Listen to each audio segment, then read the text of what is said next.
کیا قرآن نے خوبصورت مثال دی ہے۔ میرے بندو ایک چھوٹی سی مثال دیتا ہوں، میرے سوا جتنی دنیا کے انسان ہیں ان سے کہو ایک مکھی بنا کے دکھائیں، جو تمہیں مکھی بنا کے دے دے بے شک اس کے آگے بھی پڑ جانا اور اس کے بھی پاؤں میں پڑ جانا اور اس کو بھی معبود بنا لینا۔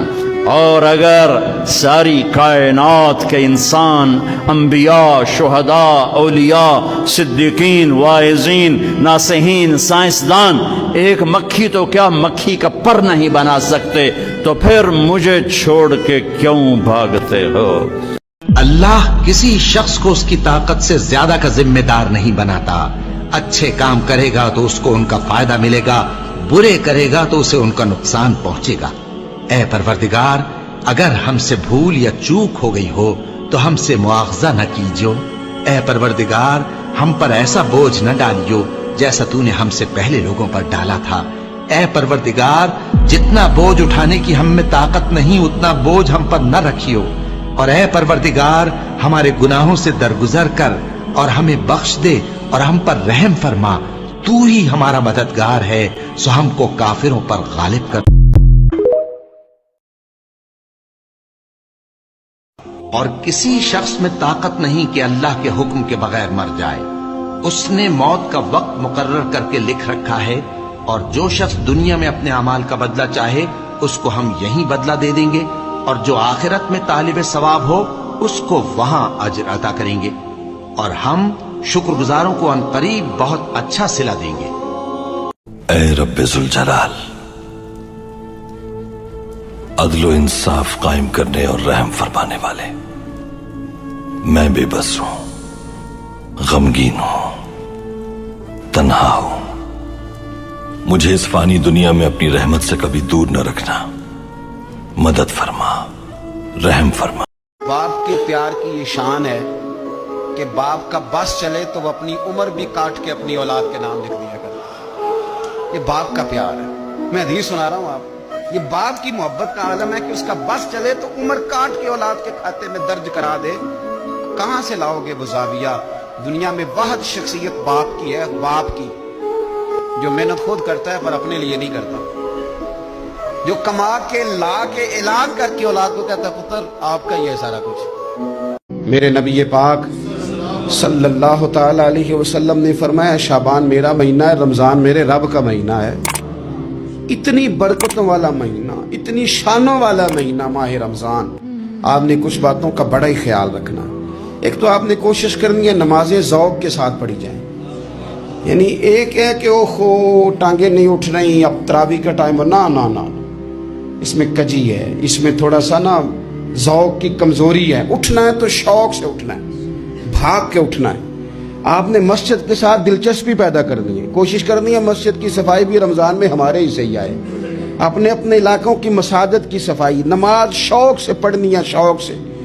آپ نے رمضان المبارک میں کوشش کرنی ہے کہ آپ یہ کہیں کہ زیادہ سے زیادہ میں نہ دوسروں کو نواز سکوں، میں نہ چپکے سے پہنچوں کسی غریب تک، خود سے جاؤں اور رمضان سے پہلے جاؤں، تاکہ وہ پہلا روزہ جو اس نے رکھنا ہے نا وہ اسی لنگر سے رکھے جو میرے حصے میں آئے، اور اس کو اپنا موسم سمجھیں جس کی وجہ سے اللہ آپ کو ثواب دے رہا ہے، اس کو موسم سمجھیں جس کی وجہ سے اجر مل رہا ہے۔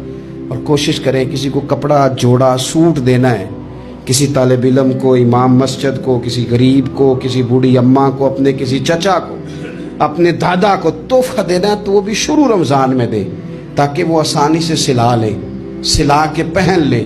رمضان میں ہم نے قرآن پاک سے پیار کرنا ہے، قرآن پاک سے پیار کرنا ہے، صبح بھی تلاوت، دوپہر بھی تلاوت، بچوں کو ذوق دلانا ہے، شوق دلانا ہے۔ ہم نے قرآن مجید رمضان شریف میں تراویح میں ذوق سے سننا ہے، کھڑے ہونا ہے۔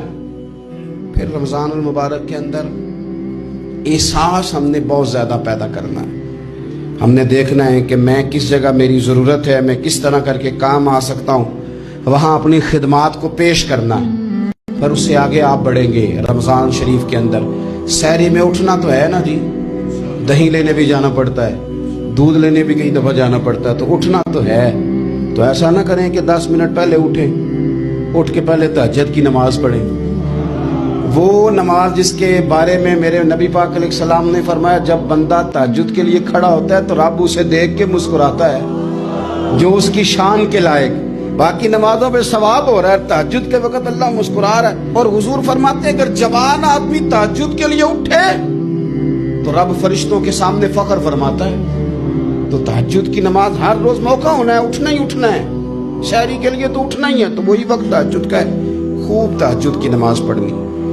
ایک چیز آپ نے نا پورا رمضان استعمال نہیں کرنی, وہ غصہ ہے. سارے روزے نا یعنی بالکل عین افطاری کے وقت بھی کوئی بندہ غلط بات, برداشت کون سی بات کرنی ہوتی ہے, صحیح کہ غلط؟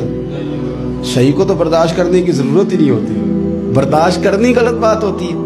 اس کو سہنا ہے, اسے کہنا یار روزے ہیں, رب کی رحمت برس رہی ہے, جا میں نے تجھے اللہ کی رضا کے لیے معاف کیا. اور ذہن میں حدیث رکھنی ہے کہ حضور نے فرمایا تو رب کے بندوں کو معاف کر, اللہ تجھے معاف فرمائے گا.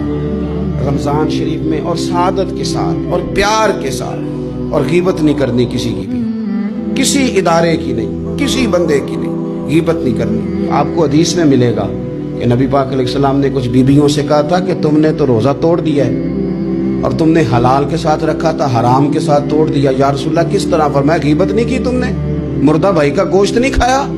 یہ بہت بڑا جرم ہے, اس سے بچنا ہے. موبائل کم استعمال کرنا ہے, اور مہربانی کریں کم خبریں دیکھیں. جو خبریں عورتیں پڑھتی ہیں ان خبروں سے بھی پرہیز کریں.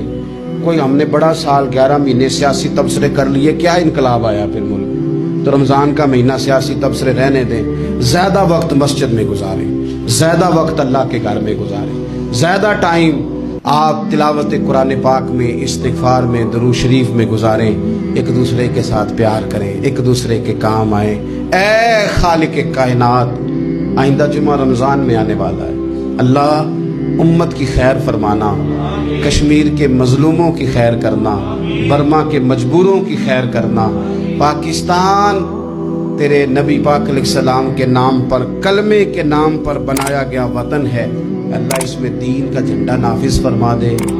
اس وطن عزیز کو قیامت کی صبح تک قائم فرمانا, اور اللہ ہم سب کو بھائی چارے سے, پیار سے, محبت سے, ایک دوسرے کے احساس میں زندہ رکھنا. اس ماہ مقدس میں تو جن لوگوں کو معاف کرے گا ہم سب کے نام بھی اس میں شامل ہوں. حضرت علی رضی اللہ تعالیٰ عنہ کے دروازے سے خالی کوئی نہیں جاتا تھا. ایک سائل مسجد میں مانگنے آ گیا, مسجد میں مانگنے آ گیا تو حضرت علی نماز پڑھ رہے تھے. ایک طرف حال یہ ہے کہ حضرت علی کو تیر لگ گیا ایک جنگ میں, 2-3 تیر لگ گئے. تو حکیم کہنے لگے حضرت آپ کو درخت کے ساتھ باندھیں گے پھر تیر نکالیں گے, ورنہ تو آپ بڑا تڑپیں گے. حضرت علی فرمانے لگے ضرورت ہی کوئی نہیں, جب میں نماز کی نیت باندھوں تو نکال لینا, مجھے پتہ بھی نہیں چلے گا. ایک طرف حال یہ ہے, ایک طرف, اور دوسری جانب کیا حال ہے. ایک مانگنے والا فقیر مدینے آیا تو صحابہ اپنی اپنی نمازیں پڑھ رہے تھے, حضرت علی بھی نماز میں تھے. نماز میں ہی رب کے بندوں کا خیال آ گیا. حضور کی حدیث میں نے سنائی تھی نا, نبی پاک فرماتے ہیں میں اللہ کی نماز پڑھ رہا ہوتا ہوں پر بوڑھے کا خیال آتا ہے تو نماز چھوٹی کر دیتا ہوں, بیمار کا خیال آتا ہے تو چھوٹی.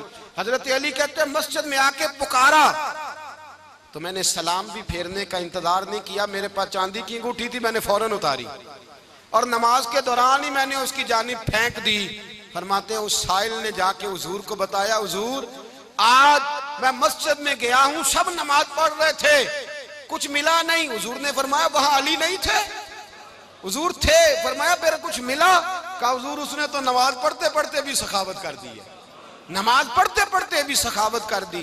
مالاں والے سخی نہیں ہوندے, کون پیسے والے سخی؟ میں نہیں دیا کھا, میاں صاحب کہہ رہے ہیں مالاں والے سخی نہیں ہوندے, تے سخیاں مال نہیں ہوندا, ایتھے اوتھے دعا جہان نہیں, سخی کنگال نہیں ہوندا. نبی پاک نے فرمایا جس کی جیب میں پیسے ہیں وہ سخی نہیں ہوتا, جس کا دل بڑا ہے وہ سخی ہوتا ہے. حضرت علی شیر خدا گھر میں 3 دن کھانا نہیں پکتا, پر جو آتا ہے وہ جھولی بھر کے لے کے جاتا ہے. شیر خدا کا محل کوئی نہیں تھا, پر لگتا ہے ساری کائنات شیر خدا کی جاگیر ہے. حضرت علی رضی اللہ تعالیٰ عنہ کا بینک بیلنس نہیں تھا, لیکن آج اگر اللہ کسی کو نور بصیرت دے تو وہ اٹھ کے دیکھے کائنات میں جتنا کچھ بھی ہے, آج پورے عالم دنیا میں, عالم اسلام میں حضرت علی کا ہی ذکر ہو رہا ہے. پوری دنیا حضرت علی کا. پھر اللہ نے فہم دیا, بصیرت دی, حضرت علی کو اللہ نے علم دیا, بہت بڑے عالم تھے حضرت علی، بہت بڑے۔ حضرت سیدنا عمر فاروق رضی اللہ تعالیٰ عنہ فرماتے ہیں اگر ہمارے درمیان علی نہ ہوتے ہم ہلاک ہو جاتے، جہاں کوئی مسئلہ بنتا شیر خدا اس مسئلے کو حل کرتے، بلکہ حضور نے فرمایا میں علم کا شہر ہوں، علی اس کا دروازہ ہے۔ حضرت جبریل امین علیہ السلام آئے انسانی شکل میں، حضرت علی کے سامنے کھڑے ہو کے کہنے لگے علی سنا ہے آپ شہر علم کے دروازے ہیں۔ حضرت علی کہنے لگے میں نے نہیں کہا، یہ تو میرے رسول نے کرم فرمایا ہے۔ کہنے لگے چلو بتاؤ جبریل اس وقت کہاں ہے؟ حضرت علی نے اوپر دیکھا، نیچے دیکھا، دائیں بائیں آگے پیچھے دیکھا، فرمانے لگے نہ تو اس وقت 7 آسمانوں پہ ہے، نہ 7 زمینوں پہ ہے، نہ مشرق مغرب شمال اور جنوب میں ہے۔ فرمانے لگے یا تو جبریل ہے یا میں جبریل ہوں، ایک ہے دونوں میں سے۔ تو حضرت جبریل کہنے لگے علی سچ کا ہے مصطفیٰ نے، تو واقعہ علم کا دروازہ ہے، تو علی ہے، جبریل تو میں ہی ہوں، میں ہی ہوں جبریل۔ یہ ان کے علم کی وسعت، یہ ان کی حکمت اور دانائی کی وسعت۔ حضرت علی کی زندگی مشعل راہ ہے، اس کو اپنائیں۔ حضرت علی کا سجدوں سے پیار ہے، سخاوتوں سے پیار ہے، عبادتوں سے پیار ہے، جہاد سے پیار ہے، ان کا مہمان نوازی سے پیار ہے، ان کا گرمی کے روزے سے پیار ہے، ان کا میدان سے پیار ہے۔ اپنے آپ کو ان لوگوں کی سیرت کا حامل بنائیں، نقوش قدم چلنے کی کوشش کریں۔ دعا ہے رب کریم کی بارگاہ میں اللہ ہمیں حضرت علی کی سچی محبت اور سچی فرما برداری عطا فرمائے۔